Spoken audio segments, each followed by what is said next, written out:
Hello and welcome to Energy Unplugged by Aurora. This podcast features various experts from Aurora having in-depth conversations with key industry leaders, policymakers and academics from all over the world. It explores the hottest topics across the energy market and gives a unique perspective on major energy issues. Welcome to Energy Unplugged. I'm Dan Monzani, Managing Director for UK and Ireland at Aurora. My guest today is a senior Conservative MP and a former minister who's become one of the most prominent voices within the governing party for stronger action to deliver a net zero economy. He served in government, including significantly as Minister for Energy and Climate Change from 2018 to 2019, when he attended Cabinet and signed the UK's net zero targets into law. Now, he's been much in the news over the last several months, advocating strongly within his party for a pro-environmental policy platform, including establishing a backbench net zero support group. But the reason we're talking to him today is he's also the chair of the independent review of net zero, which reported to government last Friday, the 13th of January. So I'm delighted that my guest today is Chris Skidmore MP. Welcome, Chris. Thanks, Dan. Appreciate having me on your podcast. Looking forward to the discussion. Great. Well, firstly, congratulations on your report, which I know is both the product of several weeks of extensive engagement with the industry, but also equally, I think it's probably fair to say it's the product of more than a decade of frontline politics and thinking. So I thought I'd start there, actually, before we get into the report itself. I'd like to sort of understand this as part, within the debate that you've been having within politics and within the Conservative Party as well. And I'm sure your listeners will be interested in your own sort of intellectual journey. So when did you first become convinced that tackling climate change had to be an absolutely central issue of politics for you? Well, I think I was a latecomer to this debate, to be honest with you. I was elected in 2010. I represent a constituency called Kingswood, which sits basically the space between Bristol and Bath. I focused a lot on environment while I was a backbencher. It's a lot of greenbelt land in that area. So you was very keen to look at sort of environmental sort of protection and making sure sort of nature was protected. I also had a sort of strong interest in science and innovation. Before becoming a member of Parliament, I taught history at Bristol University, and I was keen, to part as being a backbench MP, to establish the Bristol Bath Science Park, the National Composite Centre, which is part of the High Value Manufacturing Catapult. I'd sort of had a growing interest in looking at innovation research for the future. And then you imagine when you are an MP and a backbench MP, and ministerial life, hopefully awaits you. You're never quite sure whether you're going to make it or not. During the coalition, I didn't have any chance to go up the rungs of the ladder, or the slippery, greasy pole, as it were, because of the coalition. All the spaces were taken. And then after the 2015 election, I won my seat again, which was by no means guaranteed. I won my seat off Labour, so I spent 5 years sort of fighting that. And I was noticing that green issues were becoming increasingly more commonplace in my inbox. I became the Chancellor, George Osborne's parliamentary private secretary. So I spent a lot of time going around the country with him, looking at sort of these regeneration sort of projects. You might remember he was everywhere to be seen, looking sort of at economic development through the lens of having his sort of PPE on and a hard hat whenever he made an announcement. Then Brexit happened, and I supported Remain, and I wasn't quite sure whether that was going to sort of curtail my political career. But actually, Theresa May invited me to become Minister for the Constitution in the Cabinet Office. So I had a sort of window seat into actually the very centre of government, the Cabinet Office being that sort of coordinating function. I worked closely with Jeremy Hayward, and I grasped a sort of, I learned quite a lot about the civil service. I was responsible for the civil service as a minister, about sort of how they held government to account on their own manifesto commitments. So looking at delivery and driving through delivery is obviously a key part of Cabinet Office function. After that, I ended up going off to do some work for the Conservative Party as their head of policy for about 9 months. And that was to prepare for the next general election, whenever that was going to be. But then I suddenly got moved to become Minister for Universities, Science, Research, Innovation, which was always my dream job. David Willits held it, Joe Johnson had held it, and then it was Sam Giemer. And that job, allowed me to really meet with, incredibly talented sort of people, both at our universities and also our academies and our discovery-led science base. And it was that work that I was working alongside Greg Clark on the industrial strategy, taking forwards a lot of the R&D, industrial strategy challenge funds, sort of, opportunities. That a lot of the work I was doing was on energy, whether that was going to try and fight for our fusion facilities to make sure we still retained our operations within the joint European Taurus, or elsewhere with ITER in Marseille. I loved it. It was probably the best experience I've had in government. But then you may remember that sort of Claire Perry, who was then the energy minister, had to stand down for sort of personal reasons in 2019. And I said to Greg Clark, why not I'll do two jobs. At the time, to be honest with you, the prize was actually getting into cabinet, because the energy minister was a sitting in cabinet role. And that is what a lot of MPs see as their ultimate ambition, to get to cabinet. I thought, well, Theresa May is probably on the way out. This is my last chance to sort of to land that seat around the table. And Greg and Gavin Barwell, who's Prime Minister's Chief of Staff, agreed. And so then I ended up doing two jobs at once. And it was totally crazy. I probably shouldn't have done it, but it was the moment that I had in that role as energy minister coincided with Theresa May's decision to stand down.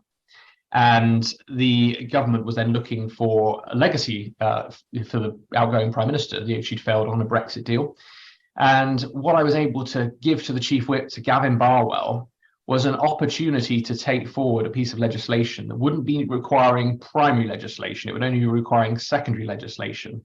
And that was to amend the Climate Change Act from 80% emissions reduction to 100% emissions reduction, which worked out effectively to achieve net zero. And at that time, France were also preparing legislation to become the first G7 country to achieve net zero. And I went to number 10 and I said, I can give you a legacy in something that's not going to cause necessarily undue discomfort when it comes to a parliamentary vote, because obviously you don't have the majority, and also potentially give the UK a leading platform for the future. And they agreed. They said that I could take this forward, and I managed to work with all parties, the Labour Party, the Liberal Democrats, as well as groups like Greenpeace, like Extinction Rebellion at the time, to try to get that consensus that we needed to get this net zero sort of on the statute book. So on the 24th of June, I signed that into law, becoming the minister to be the first minister to set a net zero target into law, first G7 country, and we beat France by 1 day. But as a result of that, I was also privately, and people, often you don't see this, what happens in ministerial life behind the scenes. You're having lots of these bilateral conversations with other ministerial colleagues in Europe and Canada, for example, to try and land our presidency of COP26. And so as soon as we got that net zero commitment across the line, that led to a number of countries then backing us, Italy deciding that they were going to have to tactfully sort of pull out, which we worked with them to have that sort of role hosting the youth COP. And then I managed to land COP26 as well. And that was all within an 8-week period. So my lesson from that is sometimes when it comes to looking at the time frame, don't bemoan the fact that you may not have much time in government. Just get on and do what you think you can do, and as best you can do it, and try to make a difference in the shorter time as possible. Don't think that tomorrow and tomorrow and tomorrow is always going to continue, because it won't. And that was the philosophy I applied to the net zero review, because I was given this review on the back of, as you mentioned, a leadership contest where I thought that net zero might be a casualty, might end up on the cutting room floor. And I ran this net zero pledge to get all candidates to back net zero. I organised hustings, and I got Alex Sharma, the COP26 president, to chair. We got all candidates to back net zero. But Liz Truss, who obviously became the successful winner of that leadership contest and became Prime Minister, said she backed net zero by 2050, but wanted to do it in a way that was more affordable, more efficient, and more sort of pro-business, pro-growth.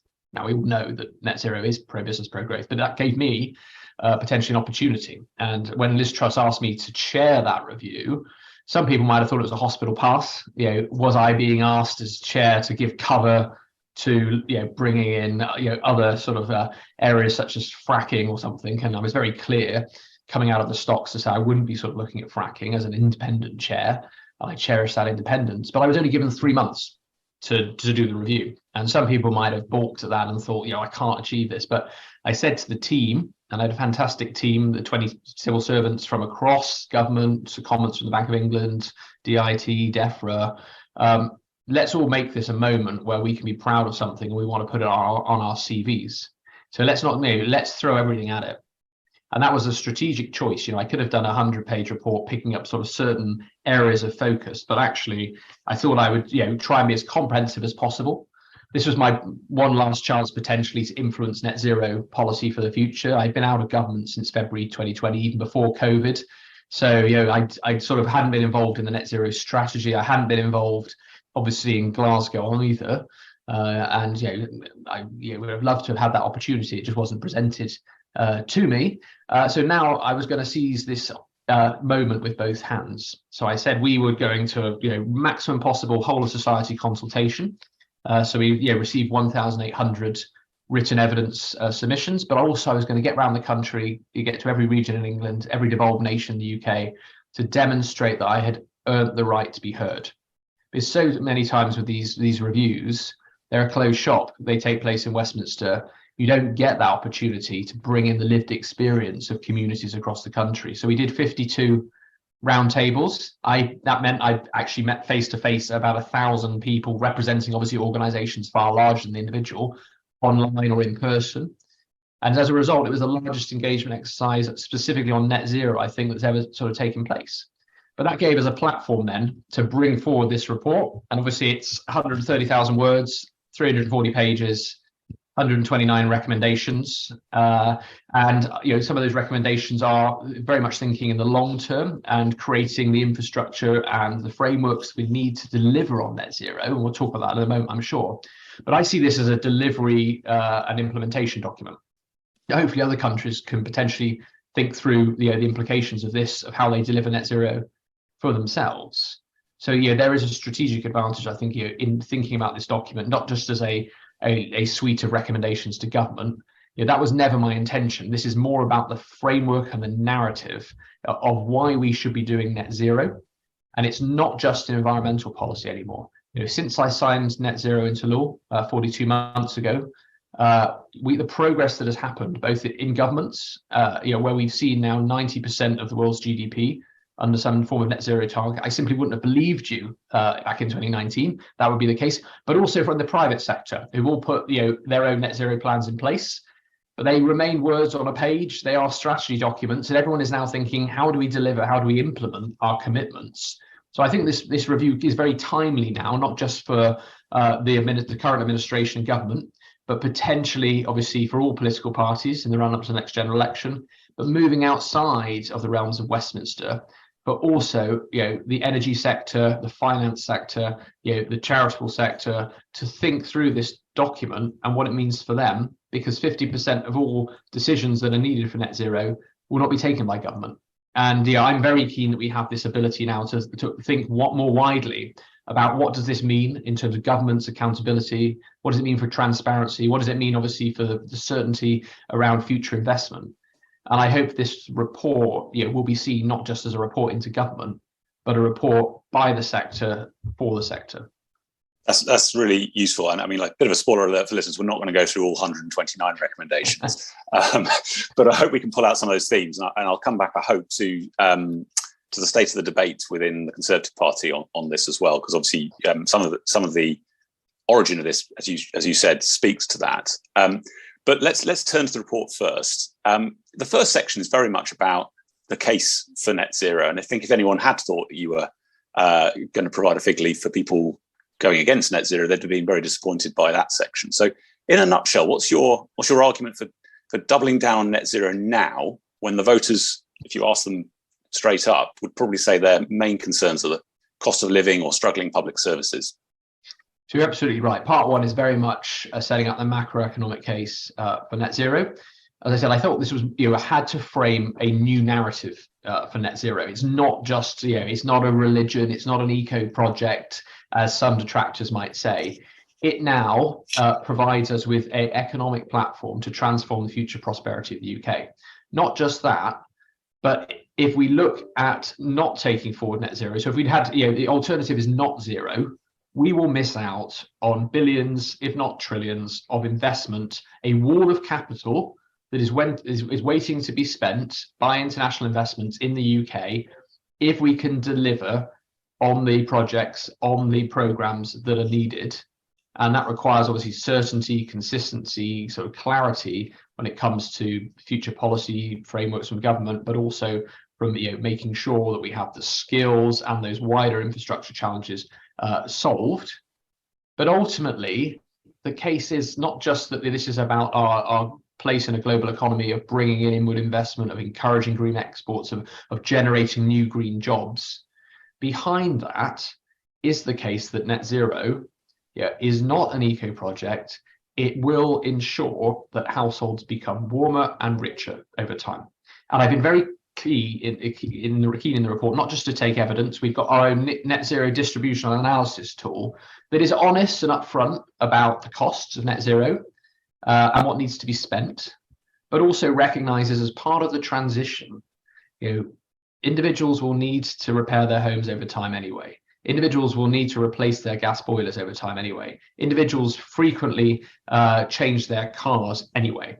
The change that occurs anyway happens and is a cost. All we are doing is replacing that with a transformation towards new technologies that are more efficient, are more affordable, and are lower cost in the long run. And trying to get across that narrative that the act of renewal is not just about renewable energy. It is about renewable finance. It's about renewable household budgets, because once you make that saving and you pay off the costs, the actual benefit you receive financially accrues year on year on year. And trying to get across to those who worry about the costs of net zero. One of the biggest mistakes, I think, looking back at 2019, when we were in that rush to get net zero on the statute book, is we didn't have a cost benefit analysis of net zero. We only had a cost analysis. And actually, I know the CCC did some work on the benefits of net zero, but since then, net zero has only been framed in terms of its overall cost. Even if that cost is borne 70% by the private sector overall, and it's important to make sure that the taxpayer is not entirely on the hook for net zero.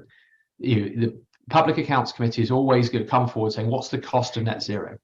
And actually, this report sets out for the first time what needs to be spent, and obviously urges the Treasury to go further on, and what needs to be set out in terms of a portfolio of where spending will occur and what investment is needed for the future. But it makes out very clearly, not just for international investment communities and the City of London, the opportunities and the regional opportunities for post-industrial communities and cities to really embrace net zero and find their place in the future world of the 21st century, that is, every economy will be a green economy. It actually sets out for each householder that this will make you richer over time. And I think it's really important to try and allay the concerns. And I've met with groups like the Net Zero Scrutiny Group and Craig McKinley.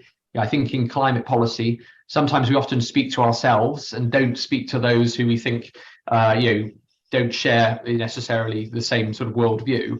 And it's really important as part of the transition that we do make sure it's a just transition, and we make sure it's an inclusive transition, and it's a whole of society transition. That includes making sure we listen to the fears and the concerns of those who are worried about the costs of net zero, and trying to demonstrate that those costs will be met. And that when it comes to any transition, no one bemoaned the fact that they went off tube-based televisions onto flat-screen TVs. It just happened at a tipping point when the innovation was right. No one bemoaned the fact that they left their landlines or their large mobile phones and went on to iPhones. Again, it just happened. And people do replace their materials over time. No one bemoaned moving from their DVD collection to Netflix. How can we ensure that those transitions are also the similar transitions for net zero for the future? Is absolutely critical, because this is not something that can be imposed on people. Net zero is not a centrally controlled project directed by the WEF, as some other detractors might say. It is a project that I've seen communities on the ground across the country raring to go, but they can't because there are too many barriers in the way. And this report is about trying to unblock those barriers and demonstrate that the financial advantages will be spread across the country. Indeed, your report has a couple of the pillars that you pull out on the path to net zero are about communities and the individual. And one of the things that struck me in that was the recommendation that we have gas-free homes by 2033, and that would require legislation now, this Parliament. And that caught my eye because it came in the same week that Centrica had said they would price match their heat pumps to their gas boilers. So I'm interested in building on something you just said. How quickly do you think we can get to a tipping point on heat pumps where they're the obvious replacement choice? And does that need to be left? Can that just be left to the market, or does that need to be driven by regulation that essentially prevents you from making a high carbon choice? So there is a role, I think, for regulation and to make installation easier for the future, and we address that. I mean, I remember one of the challenges, I went to Northern Ireland, and they say, well, heat pumps, actually there are still regulations in place that won't allow heat pumps to be within, I think, a couple of meters of another property. Potentially that was put in place because of the noise that maybe older heat pumps made. Totally irrelevant now. And it's not just about the finance, but you're absolutely right, there's a tipping point coming. I think there is now, the winds of change are blowing, and when you look at heat pumps, we're going to have this competitive race, not just globally, as I talked about the net zero race. We're going to see companies now really engage on this. And obviously Octopus had set their £3,000 heat pump, and we've got Centrica and British Gas doing the £2,999 heat pump. It's going to come down even further. But not just that, I had a fascinating visit to the Octopus Innovation Centre in Slough, where I hope I'm not sort of betraying confidences, but it's also about the size of the heat pump. It's about sort of demonstrating to people that the shape of the compressor can be put in the same box as a condenser boiler, and sort of that actually there is no change, there's no physical change. And I think trying to show to people it's not just about the money, but about the inconvenience factor of the change is also something that is being addressed at speed, because that is the utility element that Steve Jobs won the war, the technological race with Apple, because he thought through the eyes of the user sort of led experience. And that's now, I think, happening when it comes to energy. And that's not just about heat pumps, that's also about sort of wider use of actually trying to ensure that energy was once just centrally commandeered and imposed upon customers. It's now being reversed. You need to think of energy as a service, and how we look at this as a service industry for the future rather than just a utility. And with that, sort of heavy-handed sort of regulation. And I think that is a culture shift that is happening and needs to happen both within the sector and companies. But I think there are a number of organizations that are leading on actually this innovation, not just in technology, but innovation in thought. And net zero, I think, requires an innovation in behavioral change, not just for the individual and consumers, but also for the energy sector itself, about how he approaches intelligently how to deliver on this for the future. And that comes down also to the gas grid, because I think from myself, and I was thinking about this before sort of Joe Manchin and the States, and obviously the sort of gas appliances and cooker, and sort of, it's an international conversation as well as a UK conversation. But for myself, at the moment, when we have people looking at their bills, they've got the gas bill, they've got the electricity bill, we obviously call for a rebalancing in the price to be able to trigger a demonstration that electricity is far cheaper than gas. But once you're off gas, you're also making your home a lot safer. And also incentivizing that ability from almost like a 2-for-1 opportunity to say, if you get off your boiler, why do you still need gas for your cooker? Just rip it out, and then you're then going to be in a place where you're going to be able to deliver those savings. And as gas and the cost of gas only rises for the future, as it will do, you're going to be able to see those benefits accrue. And again, we use the distributional analysis tool to model these things through a typology of 36 different households. It's all in the report if you want to sort of look in closer detail about this. But I did feel that we needed our own modeling, and that's why we decided to move the boiler end date from 2035 to 2033. We did think about 2030. We went to the industry and spoke closely to them. And 2030, would not have been feasible or sustainable. It wouldn't have been able to build up the supply chain. But what we've got now, by taking that decade approach from 23 to 2033, as you saw from the initial coverage of the review, a decade till gas boilers end. It's the same as the ZEV mandate.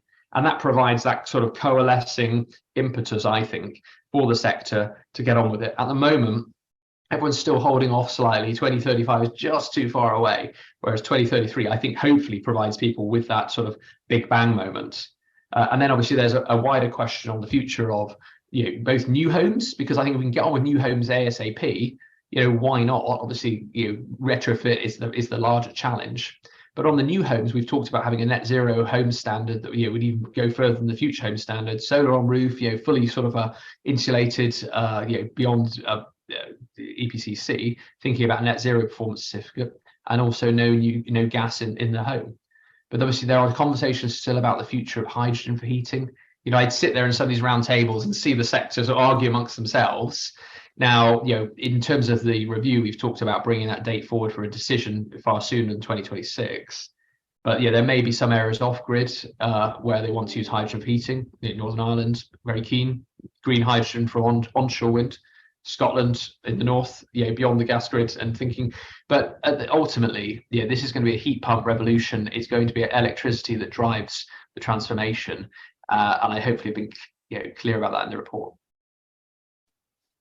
Actually, it might be quite a useful lens through some of your other pillars, because one of the reasons why we're seeing people move now, maybe it's part of where the technology and the innovation is, but it's also that there were some financial incentives brought in by government over, I think, a 3-year window, which brings me to one of the points you make about government clarity, consistency, and direction. You seem to think, and correct me if I'm wrong, that we won't achieve net zero if we stick within the cycle of 3-year funding commitments, and that in order to break out of that and make sure we get to these tipping points, we need to be seeing sort of a 12-year commitment and an overarching financial strategy, partly from the Treasury, but across Whitehall. What would you like to see in that financial strategy? So you're right. The report is called Mission Zero because I believe that we should have, from 2025, we should have lined up the infrastructure, the sort of decision-making requirements to be able to then kick off some key missions, because one message of the report is you can have these targets, but if you haven't been able to align how you're going to deliver and work through a concentrated plan that will also be flexible and agile and meet all the unknowable events in the future, you're not going to be able to achieve the target. And that applies as much to sort of nuclear and to carbon capture and hydrogen, as it does to looking at domestic energy efficiency for the future. But it argues against a project by project based approach that we've seen, I think, from the government in the past. Now, I've been a member of Parliament since 2010. I remember the good old days where we had a 5-year CSR settlement, I think, in sort of 2010, 2015. But we've had chopping and changing, number of administrations, each presenting their own CSR. And that has caused an instability that means that international investors, the financial sector, aren't willing to invest unless they can see where their investment is going to be made and how it's going to deliver the transformation that also the government will act as guarantor to that transformation. And so I've tried to reach out to all political parties because there's a general election in 2024, and so making sure I can get cross-party consensus is really key, because whoever wins the election, I want them to see this report as an independent report that they want to take forwards to the future. But we call for an investment strategy from the Treasury. We also call for the Treasury to look at the tax incentives when it comes to sort of net zero for the future. So it's not just stick; it's also carrot as well. That's really important here. I argued this when I was a science minister as well. If you looked at Horizon 2020, Horizon Europe, that's a 7-year funding cycle, and it's not just the money that the scientists want; it's that long-term stability around and clarity around what the missions are. And I've tried to apply that sort of similar framework, to net zero. So we've got 10-year missions. And the idea of having the 10-year mission is that 2025 is then 25 years to 2050. But the key thing that we all don't really sort of engage with as much as we should is the NDC by 2030, 70% emissions reduction. And then obviously you've got the 2035 commitments on decarbonising the power sector, and obviously the energy efficiency measures, which have asked to be brought forward slightly in some cases. This is not too far away. Net zero by 2050 is 324 months away. So we haven't got much time, but we need to have this ability to be able to plan. And other countries do it, at the moment. Energy efficiency measures in Germany are planned on a 10-year basis. Their hydrogen strategy is on a 10-year basis that they've set out the billions of investment as opposed to the millions of investment we've made in hydrogen. We need to do the same. And other countries, whether it's through the EU's Fit for 55 and their green EU Green Deal, whether it's through looking at what the US has done with the Inflation Reduction Act, This is now long-term programmatic certainty that is being set out with clarity on price points for the future. We led when it came to offshore wind with the CFD mechanism, a stable mechanism which the private sector could trust to deliver on investment for the future. And that's what we need in all areas of net zero for the future. And that's why I'm urging the Treasury to consider that long-term approach of consistency, clarity, and certainty in the missions that could be taken forwards. But let's prepare for the missions and let's make sure we line all our ducks up in a row so they're ready to go for 2025. Do you think we risk falling behind those other countries? I mean, you point to Inflation Reduction Act, the US, plenty of things in the EU, and some of that is about putting the clarity and the tax incentives and all the rest of it. I mean, is there a sense in which we had it easy in the 2010s and the UK is going to have to work a lot harder in the 2020s to attract that talent, capital, supply chain, innovation here? Yeah, I mean, there were some decisions that were taken, again, on the back of a minority of individuals who were arguing against green improvements, whether in onshore wind or whether in energy efficiency, that have been catastrophic financially. Not just in terms of the ability for us to have scaled up our renewable power generation further and faster than we could have. And if we're going to meet that 2035 decarbonisation of the power sector, I mean, it's now just become a far steeper curve, and we've had to develop far more in far less time.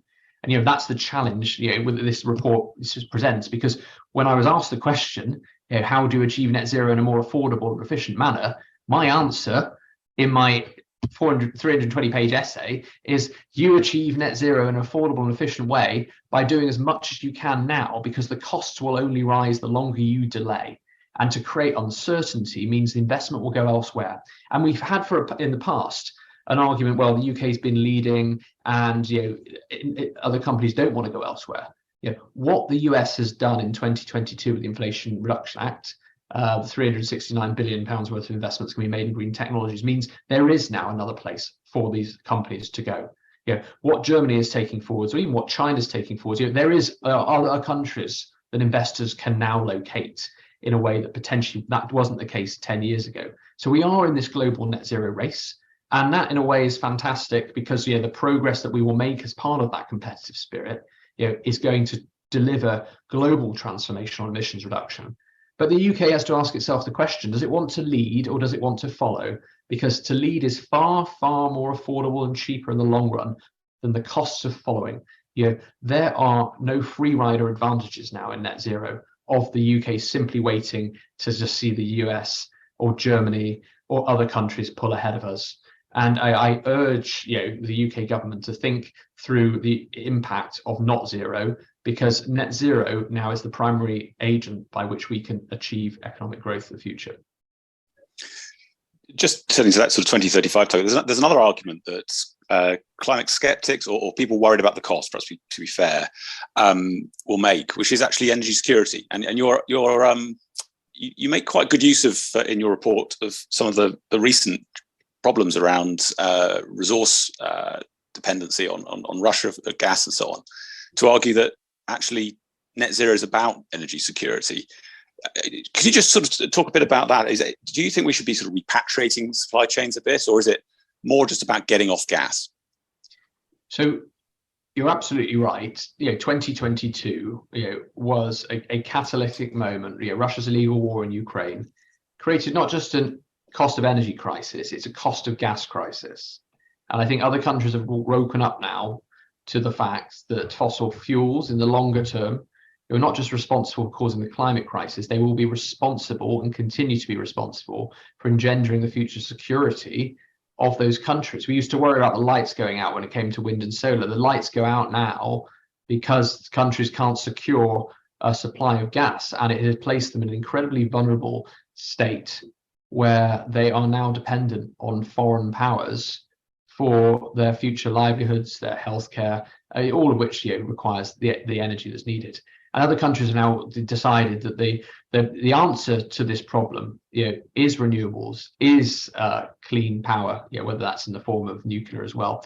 And so we need to be able to recognize that when it comes to energy security, we've got to be able to get the basics right. So Pillar 1, Chapter 1 of Part 2 of the report is thinking through securing net zero. And again, this is coming back to those who are concerned about the transition.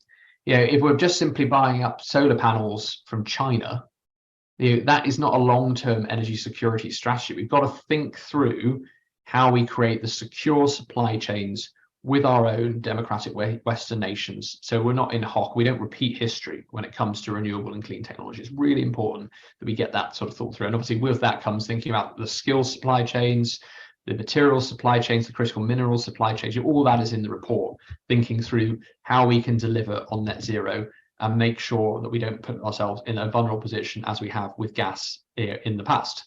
But nevertheless, there is also a challenge of what we define as energy security versus what I would term energy sovereignty. Because one of the regretful situations I think that we find with the Inflation Reduction Act is a lot of that investment has obviously conditions placed on it that can only be spent through using US companies. And now we have seen that potentially other countries, the EU, for example, may now react to the Inflation Reduction Act by creating a new green trade war. That is the consequences of energy sovereignty. And energy sovereignty is also less efficient and creates less affordable pathways towards net zero, because you've got every other country replicating their supply chains and not thinking through how they can produce at scale. Energy security, on the other hand, places at its heart cooperation and the ability for collaboration. And what I would like to see is a renewed energy security approach that recognizes where the UK can demonstrate its comparative advantage and not just think about net zero for delivering UK jobs for a UK market. And it comes back to that heat pumps question that you mentioned earlier about if we simply decide that we are going to engineer and build out the transition just specifically for the UK, we'll have missed that opportunity to buy into the global market. We need to be thinking about energy and net zero solutions that are applicable across the world, not just the UK as well. Obviously, there will be some solutions that are UK specific due to our geography and particular energy intensive industries. But let's think also about where we can find our advantage internationally, how we can build out those international supply chains with those international corporations and work together to demonstrate that we can find a real sense of productivity for the UK green economy, not just replicating what might be happening in another country, because that country will always then potentially undercut the UK at a later stage, and we might miss out in the future. So I'm very keen to get across the case that it is energy security rather than energy sovereignty that we need for the future. But the broad direction of travel is right in that it is net zero that will not just only get us out of the climate crisis, it will not only get us out of an ability to sort of think through any future economic crises, it will get us out of this security crisis that we are now facing as a result of Russia's war in Ukraine. That's probably quite a good point to pivot back to the politics of this and or at least the political economy of this. And I had a couple more questions to ask you on this. One is pulling on the final chapter in your report, which is around net zero in the future, and particularly what you say about carbon leakage, where you rightly, in my view, point out that if you're going to decarbonize energy intensive industrials and so forth, then you need some form of carbon border adjustment. So my question is how do we do that? How do we build the international coalition, particularly, and you mentioned you voted to remain, but particularly starting from where we are today in our relationship with Europe? Do we need to be improving that relationship as a prerequisite to making progress on net zero? So I'm keen to ensure that when it comes to the net zero transition, that we build out future energy partnerships with our European neighbours, whether they're in the EU or whether they're not in the EU. There's also an Eastern European bloc, also Switzerland, that equally carbon emissions reduction knows no borders, and so trying to get that across is key. I'm a member of the Parliamentary Partnership Assembly on the future relationship between the EU and the UK, so I go to Brussels regularly and sort of meet with my European counterparts, and energy is obviously a key topic of discussion, whether that's looking at the future of the North Sea, and that our shared priorities there, whether it's looking at sort of future hydrogen grids, whether it's looking at sort of the provision of nuclear. There are shared challenges, and we are stronger for having those opportunities to share the solutions together.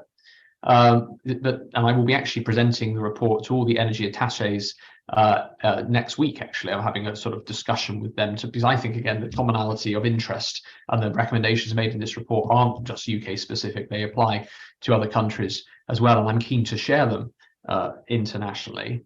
But yeah, I think we will need to think through, how we take forward a post-Ukraine situation on energy, because there are countries that are keen to use British industry, British companies, to be able to build out, their own renewable and clean power opportunities.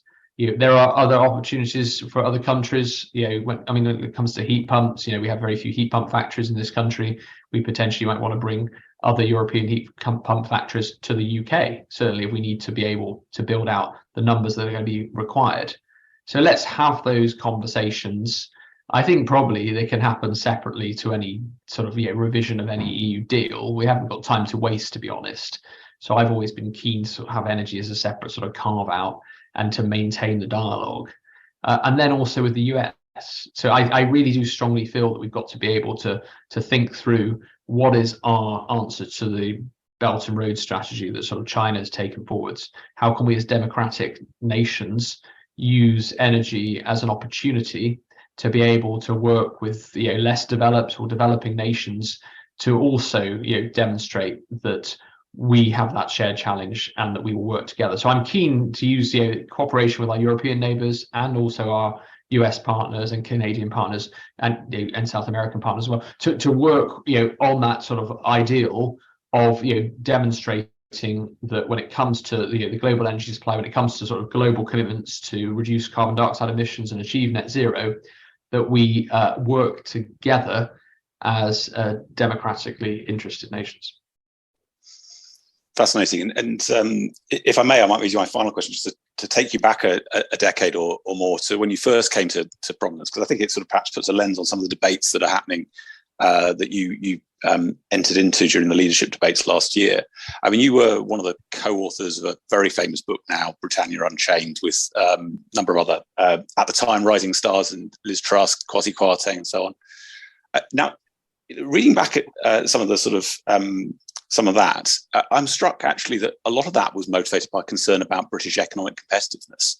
And reading your report, I'm struck that you still seem to have that absolutely front and central as a sort of defining challenge. But your review reads in a very different way to that kind of radical free market approach of the last decade.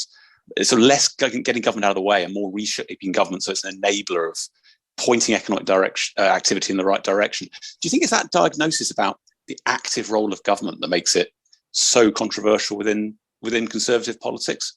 Do you think your view will prevail in the debates running up to the next election? So yeah, when Britannia Unchained was written, I was a bit younger then. I was about 31, I think. I can't remember. Sort of that.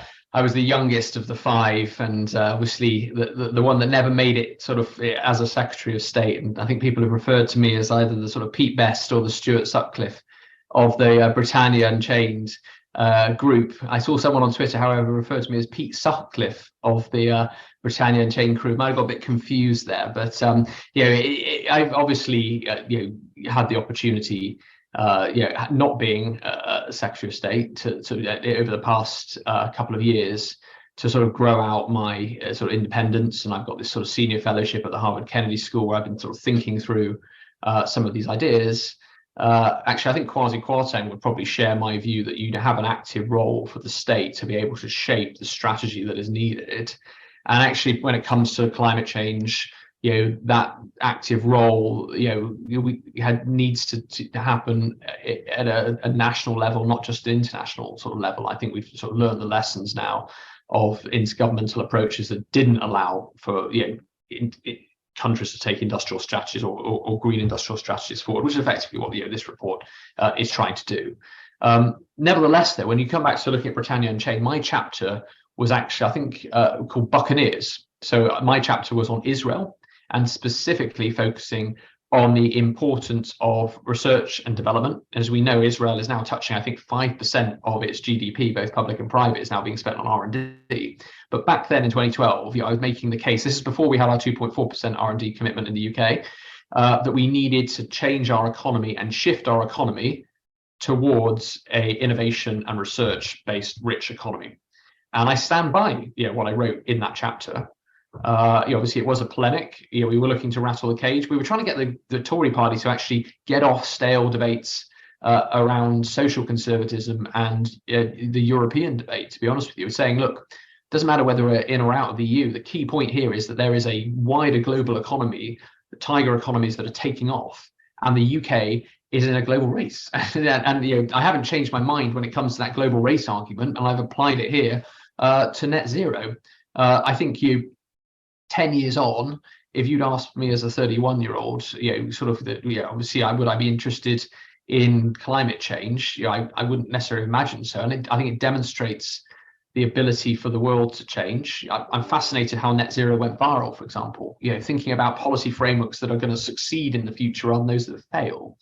But nevertheless, the role for the state, I think, and this report tries to make this clear, is to help plan, to help coalesce, but also to then get out of the way. And there are many areas that this report focuses on, whether it's in planning, whether it's in the role of local government or other delivery partners, such as community energy. There are people wanting to get on with the job, and yet they can't because there are too many regulatory or legislative barriers in the way. So I would say that there is a strategic role for the state, but actually at the same time, net zero is not going to be achieved by Westminster and Whitehall alone, and it needs to, where possible, provide the active role that is needed to demonstrate the certainty, the clarity, and the stability that I spoke about, not least obviously through sort of financial investment, but also it needs to remove itself from where it is actually preventing and delaying the actual progress that could be achieved. I think that's a fantastic place to leave it. I feel like we've come full circle back to the guiding principles of your review. So all that remains for me to say is, Chris Skidmore, thank you very much for joining us and for being on Energy Unplugged today. Thank you very much. That was Dan Monzani, Aurora's Managing Director for UK and Ireland, talking to Chris Skidmore MP, Chair of the Independent Review of Net Zero. Do keep an eye on our podcast feed for more in-depth conversations with senior members of the energy industry. The best way to do this is to subscribe on whatever platform you use. Thanks for listening and goodbye.